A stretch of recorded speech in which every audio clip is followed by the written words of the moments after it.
सर्वेभ्यो नमो नमः। कक्षा में उपस्थित सभी सदस्यों का आदर सहित यथा योग्य अभिवादन एवं स्वागत भी। सभी सदस्य अपने अपने इष्ट देव का ध्यान करें। माता गायत्री के मंत्रों का एक बार उच्चारण अवश्य कर ले। साथ ही अपने प्रेरणा के स्रोत एवं अपने गुरुजनों को भी अंतर्मन से अभिवादन कर ले। हम लोगों के द्वारा नियमित रूप से प्रतिदिन कुंडली फलादेश पर आधारित कक्षा आयोजित की जाती है। आज की कक्षा हम लोगों का दृष्टान कुंडली का फलादेश कैसे करें, इस पर आधारित यह 12वीं कक्षा है। कल की कक्षा में हम लोगों ने 22वें दृष्टान का फलादेश में क्या उपयोग है, क्या महत्व है, इस पर विस्तृत रूप से हम लोगों ने चर्चा किया था। इसके बाद में हम लोग चलते हैं आज कुंडली के D3 कुंडली के 9वें भाव का फलादेश में क्या महत्व है, क्या इसकी आवश्यकता है। तो लग्न कुंडली के फलादेश में एवं वर कुंडली के फलादेश में कोई अंतर नहीं है। लग्न कुंडली से हम 9वें भाव से प्रमुख रूप से भाग्य का विचार करते हैं। ठीक उसी प्रकार हमारे साहस, हमारे पराक्रम, हमारे भाग्य में D3 कुंडली किस प्रकार सहयोगी हो सकता है, वह D3 कुंडली का 9वां भाव बतलाता है। D3 कुंडली के भाग्य भाव अगर अच्छे होते हैं तो हम अपने पराक्रम, ऊर्जा, उत्साह का जहां इस्तेमाल करते हैं वहां पर वह वृद्धि को दर्शाता है, उत्तमता को दर्शाता है। क्या हम भाग्य भरोसे कोई काम करें या न करें, भाग्य के महत्व को दर्शाता है। साधारणतया यह नियम है कि अगर भाग्य भाव का स्वामी अच्छी स्थिति में हो, भाग्य भाव में अच्छी स्थिति के ग्रह बैठे हुए हो, तो साधारणतः अच्छा ही होता है। इस उदाहरण कुंडली में भाग्य भाव के स्वामी केंद्र में बैठे हुए हैं, स्वराशि के हैं। केंद्र में कोई भी ग्रह अगर यदि स्वराशि का बैठता है, उस भाव के फलों में शुभ वृद्धि होती ही है। अब यही भाग्य भाव का स्वामी यदि अपने नीच राशि के होते दूसरे भाव में तो उच्च हो गए। अगर यही 8वें भाव में अपने नीच राशि के होते तो जहां भी व्यक्ति अपने ऊर्जा उत्साह का उपयोग करता वह साथ उसका किस्मत नहीं देता। साथ ही यह D3 कुंडली हमारे छोटे भाइयों की भी कुंडली है, छोटे खास सहोदर जो है उनके भी हैं। हमारे गुरुजनों ने कहा है कि D3 कुंडली का फलादेश खास सहोदर के लिए किया जाता है, न कि दूसरे के लिए। कभी कभी ऐसी भी स्थितियां देखने में आती है कि पिता एक है, माता दो है, दो भाई हैं, माता दो है, तो उन दोनों भाइयों पर D3 कुंडली का उपयोग नहीं किया जा सकता, खास सहोदर भाई के लिए ही इस्तेमाल किया जाता है। हमारे गुरुजनों ने यह भी कहा है कि D3 कुंडली में अगर कोई राजयोग बनते हैं, वह हमारे छोटे सहोदर पर लागू होता है। हाँ, उसके दो उपयोग हैं। क्या हमारे पराक्रम, ऊर्जा, उत्साह वह हमारा है, लेकिन छोटा भाई की भी यह कुंडली है। क्या इस उदाहरण कुंडली में कोई राजयोग बने हुए हैं तो यहाँ पर गुरु एवं शुक्र की युति अच्छी स्थिति में, यानी कि भाग्य भाव के स्वामी एवं आय भाव के स्वामी दोनों की युति कुंडली के चौथे भाव में है। इससे यह दर्शाता है कि इनके जो छोटे भाई होंगे इनसे ज्यादा संपन्न होंगे, क्योंकि इनके लग्न कुंडली में वैसे योग भाग्येश एवं आयेश इनके कुंडली में भी युति है और एकादश भाव में भी है। ये भी संपन्न होंगे आर्थिक दृष्टिकोण से, और इनके D3 कुंडली में भी यह योग बन रहा है और शुभ भाव में ही बन रहा है। इनके भी सहोदर के भी जीवन में संपन्नता है।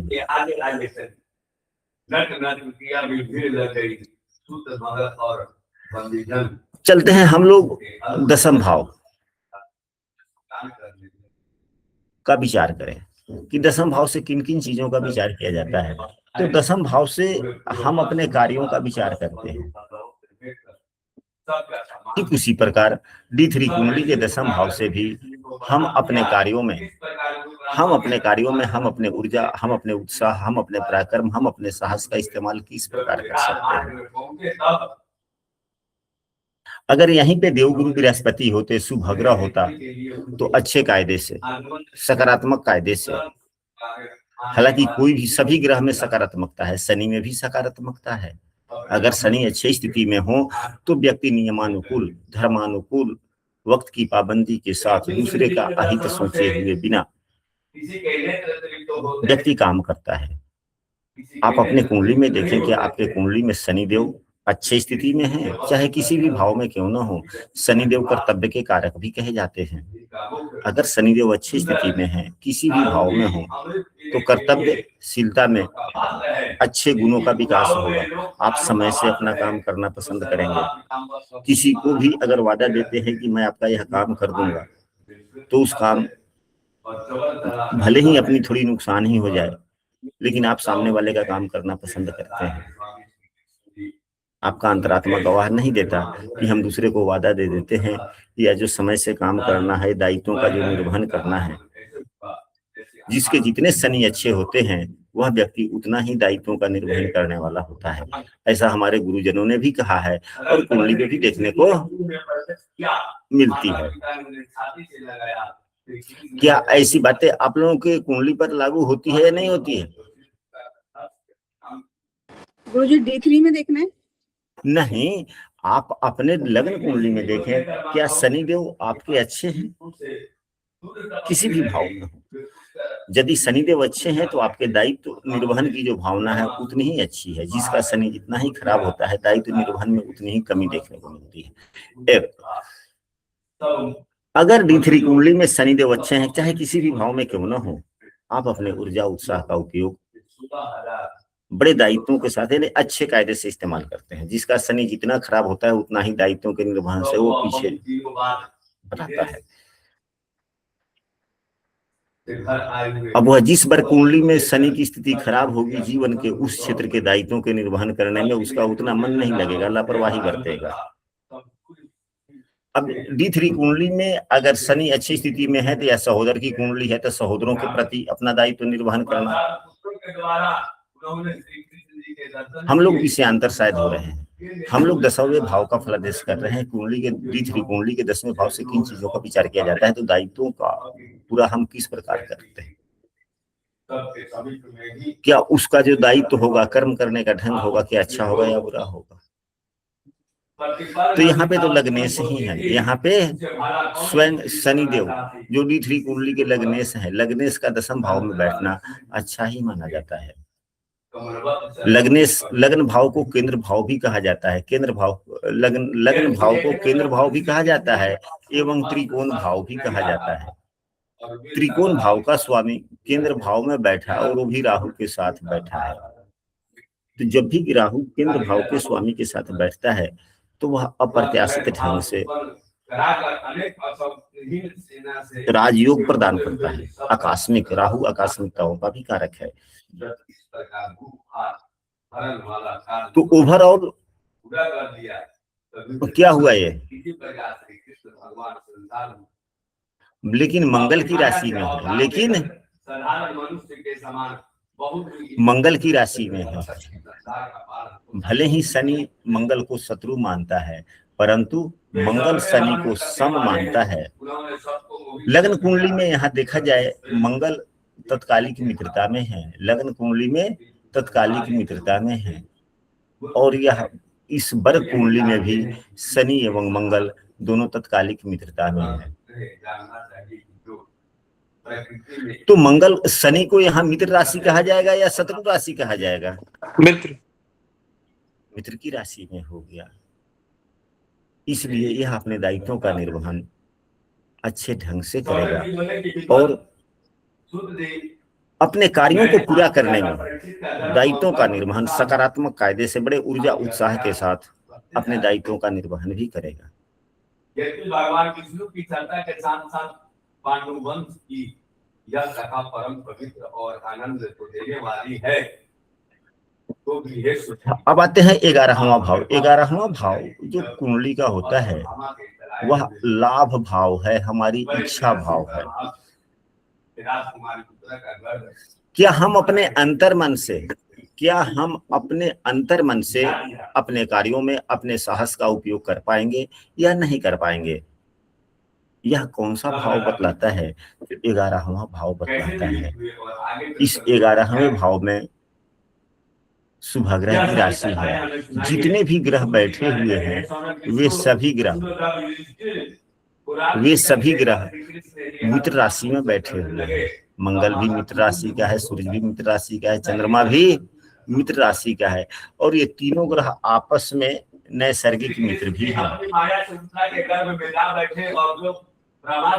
यह व्यक्ति अपने किस प्रकार के इच्छा या आय के साधनों में जो पराक्रम उत्साह का उपयोग करेगा, व्यक्ति किस प्रकार से करेगा, कायदा क्या होगा, अच्छा होगा, सकारात्मक होगा कि क्या होगा?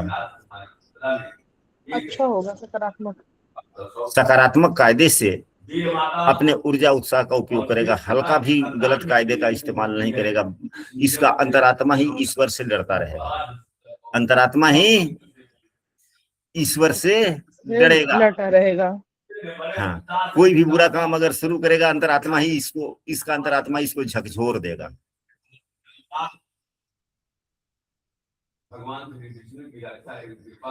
इसके लग्न कुंडली के भी 11वें भाव में अच्छे ग्रह बैठे हुए, सूर्य चंद्रमा बुध है। सूर्य एवं चंद्र, बुध की तो बात न की जाए, बुध तो खैर जिस ग्रह के साथ में होते हैं उस प्रकार के फल देते हैं। तो बुध देव सूर्य के साथ में है, सूर्य देव स्वराशि के हैं, सात्विक ग्रह हैं ये। हाँ, आक्रामकता पाई जाएगी, इनकी इच्छाओं में आक्रामकता पाई जाएगी, एकदम यथाशीघ्र अपनी इच्छा को पूरा कर लेना चाहेंगे, क्योंकि सूर्य एवं मंगल दोनों ही अग्नि तत्व के ग्रह हैं, और इनके लग्न कुंडली में भी सूर्य देव ही 11वें भाव में है। गुरुजी, ये जो ग्रहण दोष बना हुआ है चंद्रमा का, हाँ जी, तो इसका कोई इम्पैक्ट नहीं होगा? और ये शनि से पाप कर्तरी में भी आ रहा है भाव। हाँ जी। अब आपका कहना है कि शनि से पाप कर्तरी में है, उत्तम ही है, आपके प्रश्न उत्तम है। यहाँ इस लग्न कुंडली में भी शनि से पाप कर्तरी में है, और यहाँ भर भी पाप कर्तरी में है, दोनों ही जगह पाप कर्तरी में आ गया। परंतु यह हम सबों की छोटी बुद्धि होगी जो इसे पाप कर्तरी कहेंगे।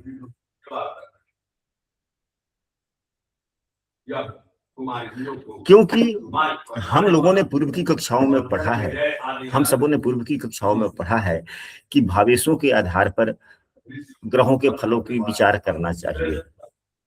यदि भावेशों का महत्व तो नहीं होता तो पुस्तक में इसके बारे में वर्णित नहीं किया गया होता। लग्न कुंडली में शनिदेव को देखें कि यो कारक ग्रह हैं। ये तो देव गुरु बृहस्पति पाप फलदाता हो गए, लेकिन शनिदेव ठीक हो गए, ये तो केंद्र भाव एवं त्रिकोण भाव दोनों के स्वामी हो गए, इसलिए शुभ हो गए। और हम सबों ने यह भी पढ़ा है कि वृषभ लग्न एवं तुला लग्न में जब शनि योग कारक हो जाते हैं तो अन्य सभी ग्रहों से इनकी शत्रुता समाप्त हो जाती है, क्योंकि योग कारक ग्रहों का काम है कि व्यक्ति को प्रसिद्धि देना, व्यक्ति को प्रसिद्धि देना योग कारक ग्रहों का दायित्व है। तो अब दायित्वों के पूर्ति हेतु या यश में वृद्धि हेतु योग कारक ग्रह का काम है यश में वृद्धि दे, हर प्रकार की सूक्ष्म वृद्धि दे। तो वह बगैर मन की स्थिरता का हो नहीं सकता। इनको किसका सहयोग चाहिए? चंद्रमा का चाहिए। बगैर चंद्रमा के सहयोग से मन में स्थिरता आ सकती है क्या? नहीं गुरुदेव, यार चंद्रमा जी कह रहा हूँ मैं, चंद्रमा खराब भी हो रहा है ना छठ से। हम उस पर भी आ रहे हैं, हाँ उस बिंदु पर भी आ रहे हैं। पहले आपने जो पाप कर तरीका है, पहले इस पर हम लोग क्लियर कर ले। तो यदि यो कारक ग्रह देने वाले ही हैं तो देंगे, तो उनको सहयोग किसका चाहिए? बगैर चंद्रमा के सहयोग से क्या कोई योग प्राप्त होगा? नहीं होगा ना, नहीं होगा।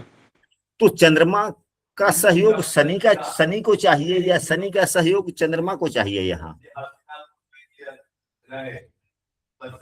शनि चंद्रमा से सहयोग लेगा या शनि चंद्रमा को सहयोग देगा? यहाँ पे शनि चंद्रमा को सहयोग देगा। कि चंद्रमा शनि को सहयोग देगा, तभी तो शनि अपना योग कारकत्व निभा पाएगा। शनि को समृद्धि देना है, योग कारक ग्रह हो गया, ये चतुर्थेश पंचमेश दोनों हैं।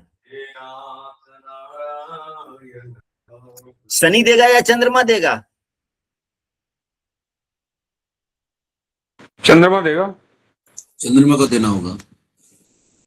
तो फिर तो शनि चतुर्थेश एवं पंचमेश का महत्व समाप्त हो गया। फिर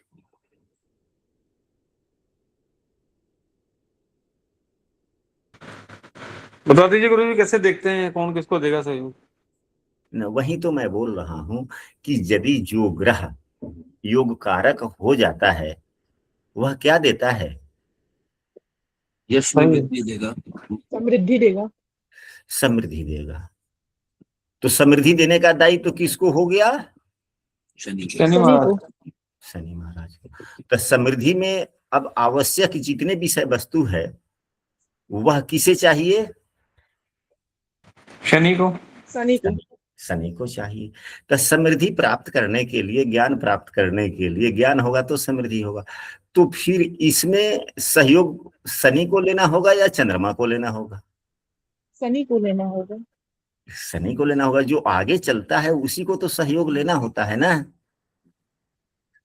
जब तक 10 व्यक्तियों का सहयोग नहीं लीजिएगा तब तक क्या आप आगे बढ़िएगा? नहीं।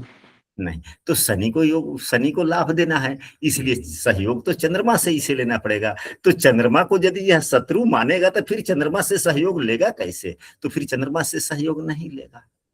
तो जब चंद्रमा से सहयोग नहीं लेगा तो फिर मन की स्थिरता नहीं होगी। तो फिर आप यह योग कैसे देगा, यह समृद्धि कैसे देगा?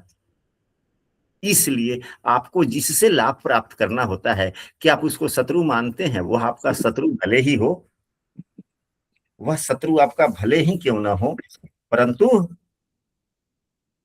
सहयोग आप मजबूरी है, आपको आगे बढ़ना है तो आपको मजबूरी है, उससे आप सहयोग ले ही लेंगे। तो उस वक्त आपकी शत्रुता समाप्त। ठीक उसी प्रकार यही तुला लग्न है। तो समृद्धि प्राप्त करने के लिए आय की आवश्यकता होती है।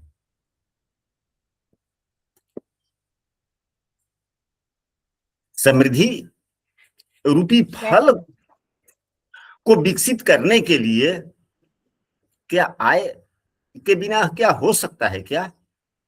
नहीं। नहीं। तो आय देने वाले कौन हो गए? सूर्य। तो क्या जो आय देगा उसी से शनि शत्रुता कर लेगा तो फिर उसको आय मिलेगा कहां से ना? इसलिए शनि को सहयोग लेना है। अब आते हैं मंगल पर, जो 7वें भाव का स्वामी है, हमारे पार्टनर का है, जो हमारे कार्यों में सहयोग देता है, पग पग पर अंतरात्मा से सकारात्मक ढंग से कदम कदम पर जो साथ देता है, वह 7वां भाव है। मंगल की यहाँ राशि है। तब बगैर मंगल के सहयोग से अब आप ही आगे बढ़ना चाहते हैं, ठीक है, आप अपने पार्टनर से एलर्जी रखिएगा। जो आपको सहयोग देना चाहता है उससे आप शत्रुता निभाइएगा, तो क्या आपके यश में वृद्धि होगी? नहीं। नहीं होगी। तो फिर यश में वृद्धि के लिए दूसरों के सहयोग की आवश्यकता है। तो यहाँ पर सहयोग देने वाला मंगल हो गया। तो क्या शनि मंगल को शत्रु मानेगा? नहीं। नहीं। यहाँ पर ये बातें हो गई। तो इसलिए तुला लग्न की कुंडली में शनि अन्य किसी भी ग्रहों को शत्रु नहीं मानते। एक नियम यह भी है, यह गुरुजनों के द्वारा दर्शाया गया नियम है। अब आप लोग भी अपने अपने कुंडली पे लगाइएगा कि क्या तुला लग्न की कुंडली हो और शनिदेव क्या सूर्य को देख रहे हैं तो क्या ज्यादा नुकसान दे रहे हैं? गुरुजी, मेरी कुंडली तुला लग्न की है और जी। द्वितीय भाव में शनि और चंद्रमा एक साथ बैठे हुए हैं। तब तो यह 20 योग हो गया। हाँ। 20 योग हो गया और अभी बानी भाव में हुआ। हाँ। अच्छा, तो क्या आपके वाणी या ऐसे 20 योग का मतलब ये हो जाता है कि जिस भाव में जो योग बनता है वह उस भाव को भी प्रभावित करता है, एवं जीवन के अन्य क्षेत्रों में भी जिस जिस भाव के वह स्वामी होते हैं उसमें, तो क्या आपके मन में अस्थिरता पाई जाती है, मन में विचलन पाया जाता है? जी गुरु जी। हाँ जी, जी गुरु जी, पाया जाता है। पाया जाता मन है, आई, हाँ। मन में विचलन पाया जाएगा।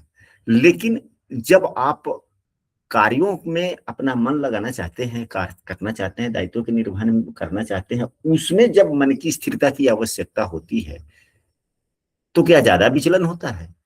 नहीं। तो फिर क्या साबित हुआ कि दायित्वों के निर्वहन हेतु शनि चंद्रमा को पीड़ित नहीं कर रहा है, नहीं कर रहा है। अन्य कार्यों में विचलन दे देता है, लेकिन समृद्धि में नहीं देगा। नहीं देगा, क्योंकि यह शनि योग कारक ग्रह है, समृद्धि तो इसी को देना है। जी गुरु बातें जी। स्पष्ट हो गई? हाँ गुरु जी। जी गुरुदेव। इसी प्रकार अगर वृषभ लग्न की कुंडली हो, इसी प्रकार यदि वृषभ लग्न की कुंडली अगर हो जाता है तो 2 3 4 5 6 7 8 9 10 एवं 11, यह भाग्य भाव के भी स्वामी हैं एवं कर्म भाव के भी स्वामी हैं। तो भाग्य के मजबूती में सूर्य की भी आवश्यकता है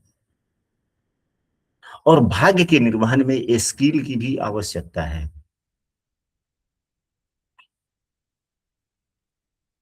तो या कर्म में मन की स्थिरता या स्किल, दोनों की यहाँ आवश्यकता है।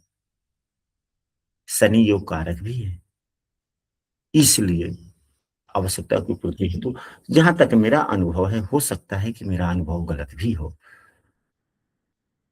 योग कारक ग्रह कभी किसी से शत्रुता रखते नहीं है, क्योंकि इनको योग प्रदान करना होता है, इनको शुभता प्रदान करनी होती है और ये शुभ हो जाते हैं। क्या हो जाते हैं? शुभ हो जाते हैं। तो यदि शुभ हो जाते हैं, ऐसा पुस्तकों में कहा गया है, गुरुजनों ने कहा है, तो अब इस उदाहरण कुंडली में शनि योग कारक ग्रह हो गए, शुभग्रह का काम कर रहे हैं, तो शुभग्रह से पाप करता रही कैसे? एक दूसरा, यहाँ पे शनि लग्नेश है, लग्नेश सदैव शुभग्रह होता है, तो पाप करता रही कैसे? हाँ, यहाँ पे राहु देव हैं, राह तो एक तरफ राहु हो गए, दूसरे तरफ केतु हो गए, तो यहाँ पर राहु केतु से पाप कर्तरी बन रहा है, परंतु राहु लग्नेश के साथ में है और केतु शुभग्रह की राशि में होकर के दो दो शुभग्रह के साथ में है। तो क्या केतु को पापग्रह कहेंगे? केतु के बारे में तो एक पापग्रह तो नैसर्गिक है ही, लेकिन पुस्तकों में तो यह भी नियम बतलाया गया है कि जो ग्रह यदि राहु या केतु अगर शुभग्रह की राशि में हो, शुभग्रह के साथ में हो, या जिस राशि एवं जिस ग्रह से ज्यादा प्रभावित हो, उस प्रकार के गुणधर्म उनमें आ जाते हैं, उस प्रकार के गुणधर्म इनमें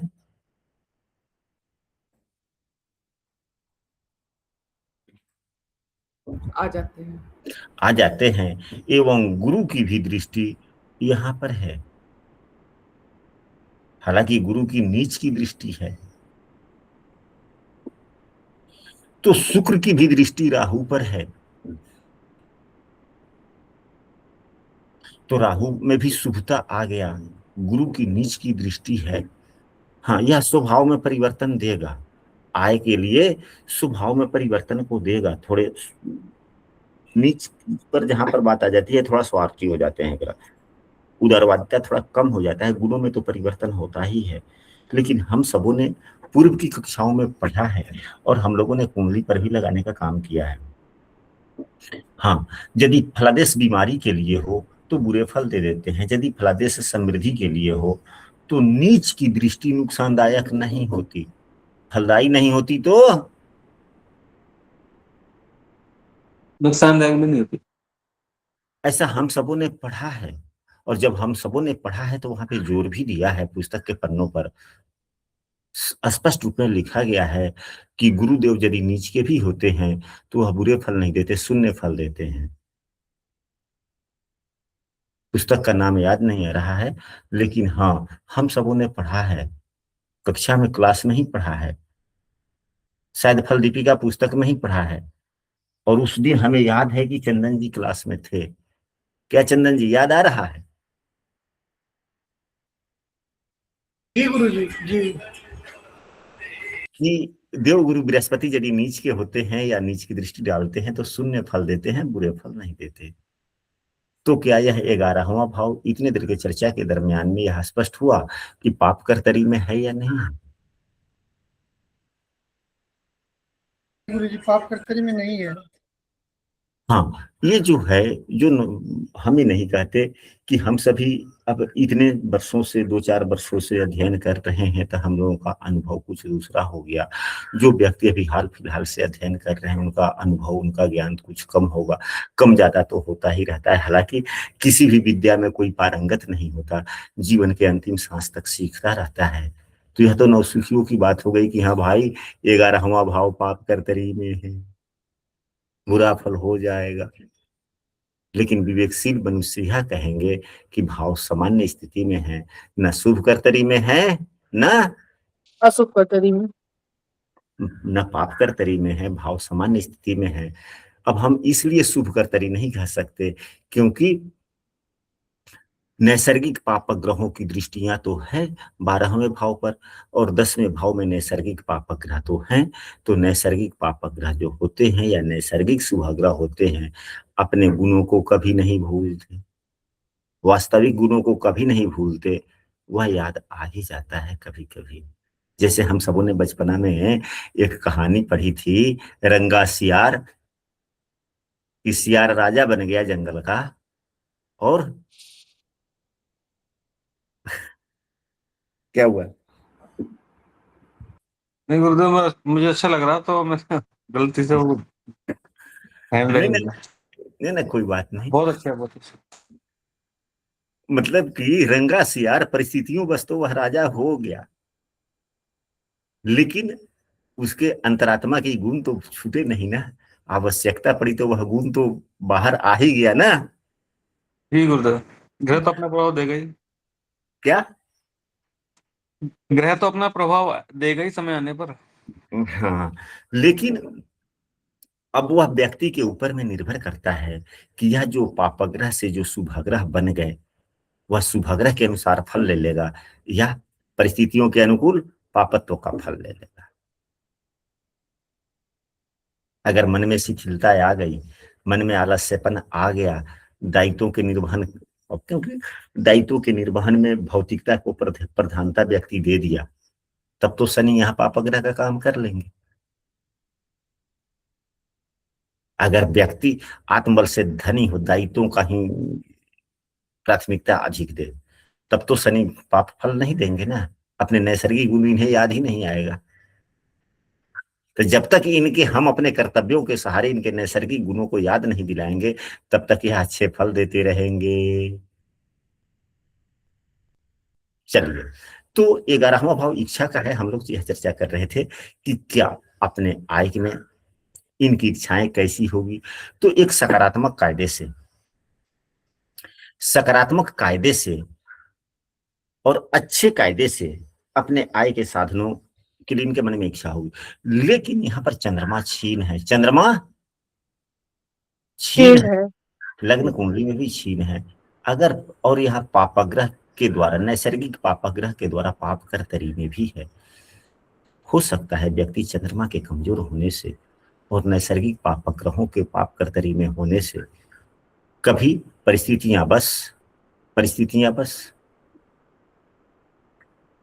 मन कमजोर होने के कारण माहौल के अनुरूप में ढलने का प्रयास यह तो नहीं करेगा, अंतरात्मा ही गवाह नहीं देगी। लेकिन हो सकता है कि कभी भौतिकता को प्राथमिकता देते हुए ढल जाए, लेकिन वैसा उम्मीद कम दिखता है। अपने स्वेच्छा से व्यक्ति नहीं खराब रास्ते पे जाएगा। हो सकता है कि परिस्थितियां धकेल दे। आप लोग भी देखते होंगे, आप लोग के मित्र मंडली में काफी ऐसे व्यक्ति होंगे जो अंतरात्मा के ठीक ठाक हैं, लेकिन ऐसे साथी संगत में पड़ जाते हैं कि उनका रास्ता बहक जाता है, उनका रास्ता। बहक जाता है। ऐसी स्थितियां देखने को मिलती है या नहीं मिलती है? मिलती जी है। गुरु जी, मिलती है। तो यह इनके साथ में भी हो सकता है, लेकिन ये अंतरात्मा के बुरे जी। नहीं है। अगर यहीं चंद्रमा छीन नहीं रहता, यहीं चंद्रमा छीन नहीं रहता तो नहीं ढलते। चंद्रमा छीन है, इसलिए यह संभावनाओं से इनकार नहीं किया जा सकता। अब बातें स्पष्ट हो गई छीन चंद्रमा का। हो गए गुरुदेव। अब आते हैं 12वां भाव। 12वां भाव हानि का है, व्यय का है, खर्चे का है और समाप्ति का भी है। तो यह तो सहोदर की कुंडली है, हमारे पराक्रम ऊर्जा उत्साह की कुंडली है। तो हमारे ऊर्जा उत्साह की समाप्ति या सहोदरों के द्वारा हमारे धनों का नुकसान। 12वां भाव अपरिचितों का भी है। तो क्या सहोदर हमसे अपरिचित हो जाएंगे? सहोदर हमसे अपरिचित हो जाएंगे या सहोदर के द्वारा नुकसान होगा? क्योंकि 12वां भाव अपरिचितों का है ना। जी। तो यदि 12वां भाव अपरिचितों का है तो हमारा सहोदर का अपरिचित हो जाना यह किस चीज का संकेत देता है? कि क्या हम अपरिचित से अलग हो जाएंगे, यानी अपने सहोदर से अलग हो जाएंगे, मनमुटाव हो जाएगा, दूरियां काफी बढ़ जाएगी, हाँ या नहीं? तो वह बताएगा 12वां भाव। तो 12वें भाव पर शनि की दृष्टि है, लग्नेश की ही दृष्टि है और स्वराशि की दृष्टि है। देवगुरु बृहस्पति की भी नीच की दृष्टि है।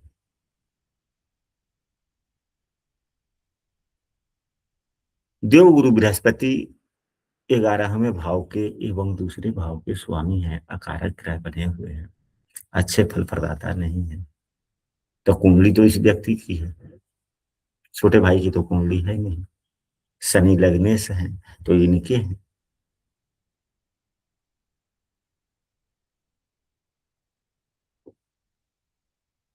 तो खर्चा, उत्साह की कमी। तो उत्साह की तो कमी नहीं दिखती, क्योंकि वृद्धि स्वराशि वृद्धि करो शनि, ऐसे कहा गया है कि यदि शनि अपने स्वराशि को देखता है तो बड़े अच्छे फल देता है वहां के लिए। अगर यही शत्रु राशि में कोई ग्रह बैठे होते, भाव खराब होता, भावेश अपने नीच राशि के होते, तो भाइयों से मनमुटाव हो जाता, दूरियां बढ़ जाती, सहोदरों से मनमुटाव बढ़ता, दूरियां बढ़ जाती। लेकिन यहाँ पर एक खास लगाव भी नहीं दिख रहा है। यहाँ पर खास लगाव भी नहीं दिख रहा। नहीं दिख रहा, क्योंकि शनि अपने स्वराशि को देख रहे हैं। शनि पापक ग्रह हैं। पापक ग्रहों में एक खास गुण पाया जाता है कि अपने हितों के लिए काम ज्यादा करते हैं, अन्य के लिए नहीं। और देवगुरु बृहस्पति की भी दृष्टि है तो वह लाभकारी वहां पे बिल्कुल नहीं है, क्योंकि अगर नीच की दृष्टि हो जाए तो खराब फल। अगर हम लोग पुस्तक की बात माने तो शून्य फल, यानी कि देवगुरु बृहस्पति भी शून्य फल दे रहे हैं। और एकादश शेष भी हैं। एकादश शेष अच्छे फल नहीं देते। द्वितीय तटस्थ हो जाता है, जहां पर रहता है वहां का फल देता है, लेकिन एकादश शेष बुरे फल देता है। 11वें भाव में इनकी मूल त्रिकोण राशि पड़ी हुई है। तो क्या गुरु लाभ देंगे वहां पर? नहीं। बिल्कुल नहीं देंगे। एक तो एकादश शेष होने के कारण बुरे फल प्रदाता हो, दूसरा नीच की दृष्टि शून्य फल हो गया, यानी कि गुरु का की दृष्टि वहां कोई लाभकारी नहीं हुआ। हल्का जहां तक है तो नुकसान ही है। शनि उदारवादी नहीं है, पापग्रह अपने हितों के लिए चलता है। तो हो सकता है यह ज्यादा नुकसानदायक तो नहीं है कि मनमुटाव होगा, लेकिन हम खास, वैराग्य रहेगा, दूरी, वैराग्य।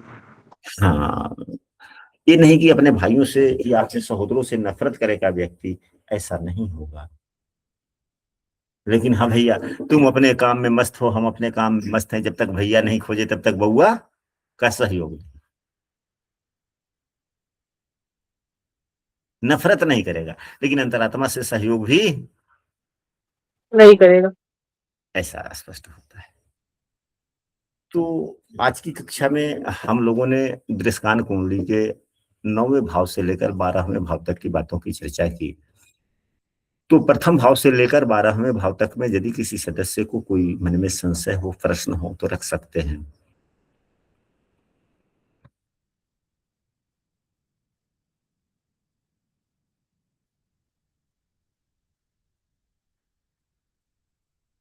सर मैं थोड़ा बाहर था, तो 9 से 12 का एक हल्का सा 2 मिनट का थोड़ा सा वो रिव्यू कर देंगे सर? ना तो वीडियो तो पूरी समूह में दी जाएगी, वीडियो देख जी सर, लेना। ठीक है सर, ओके सर, बिल्कुल बिल्कुल।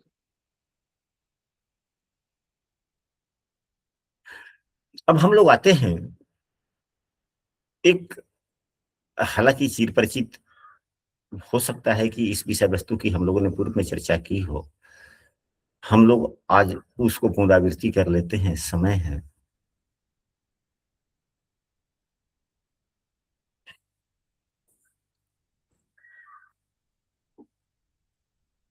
दृष्टान कुंडली से बनने वाले राजयोग, दृष्टान कुंडली से बनने वाले राजयोग।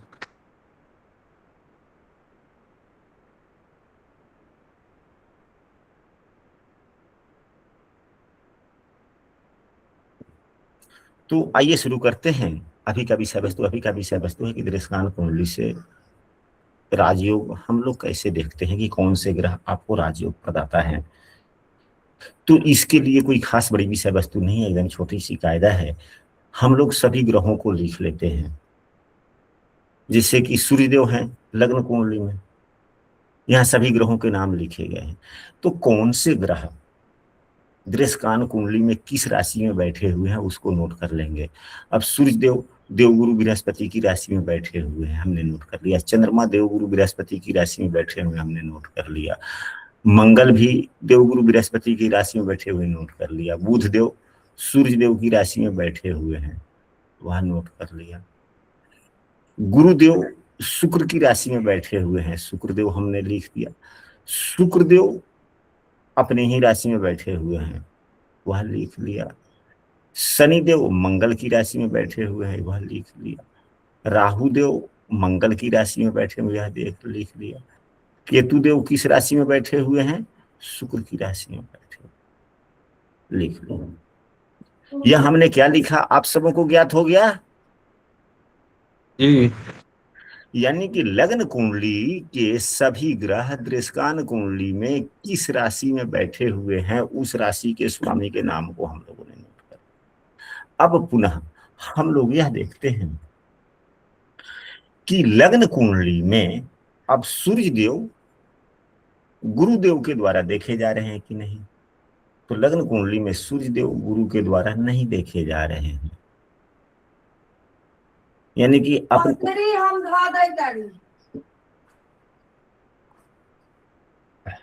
अपने दृष्टान स्वामी से नहीं देखे जा रहे हैं। चंद्रमा अपने दृष्टान स्वामी से देखा जा रहा है तो नहीं देखा जा रहा है। मंगल अपने दृष्टान स्वामी से देखा जा रहा है लग्न कुंडली में, नहीं। बुध देव अपने दृष्टान स्वामी से देखे जा रहे हैं या युक्त हैं, तो हाँ बुध देव हैं। देव गुरु बृहस्पति क्या शुक्र से देखे जा रहे हैं या शुक्र से युक्त हैं, तो हाँ है, क्योंकि वहां पर युति है। शुक्र अपने ही दृष्टान में है, इसलिए ठीक हो गया। शनि मंगल के दृष्टान में है, तो क्या मंगल से देखे जा रहे हैं, तो देखे जा रहे हैं। राहु क्या मंगल से देखा जा रहा है, तो नहीं। केतु क्या शुक्र से देखे जा रहे हैं, तो केतु शुक्र के साथ में है, अब यहाँ पे कितने ग्रह हो गए? ये पांचों ग्रह जो हुए ये राजयोग प्रदाता हो गए। पांचों ग्रह क्या हो गए? राजयोग प्रदाता। यानी कि अपने फलों में काफी वृद्धि देंगे। यानी कि बुधदेव भी फलों में वृद्धि देंगे, गुरुदेव भी फलों में भी वृद्धि देंगे, शुक्रदेव भी देंगे, शनिदेव भी देंगे और केतु देव भी देंगे। अब केतु शनिदेव जो देखे जा रहे हैं, मंगल की नीच की दृष्टि है। मंगल की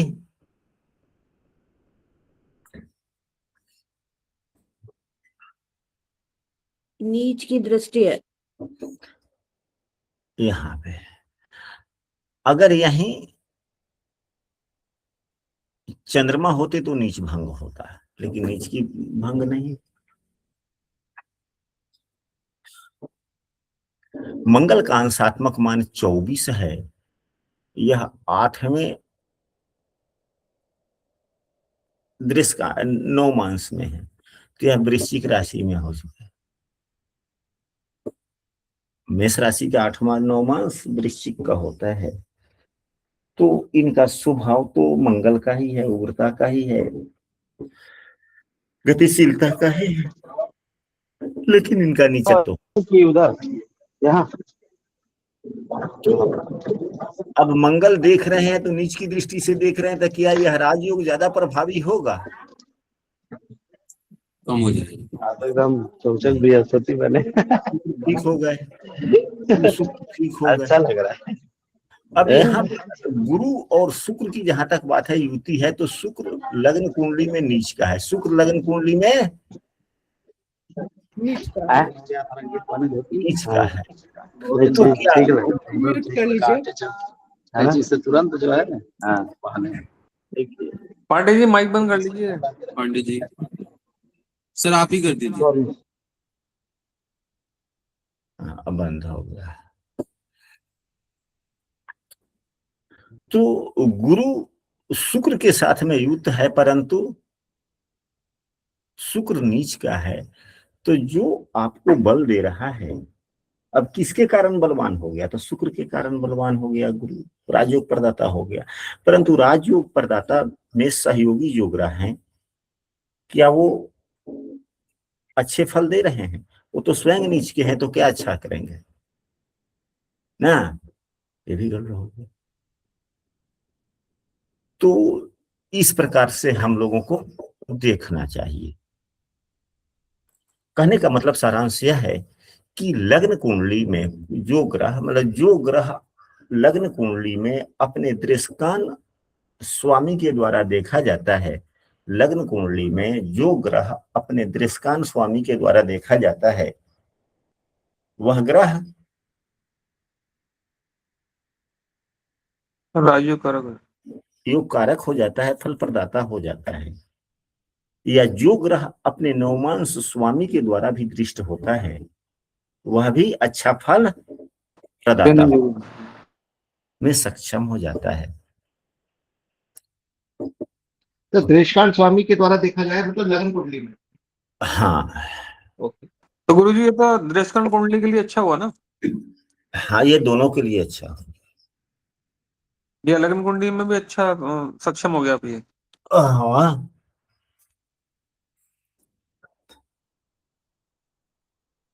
तो आशा करते हैं कि आज की कक्षा आप सबों के ज्ञानवर्धन में सहयोगी बना हो। यदि किसी भी सदस्य को कक्षा से संबंधित कोई प्रश्न रह गए हो तो अपनी चर्चा कर सकते हैं।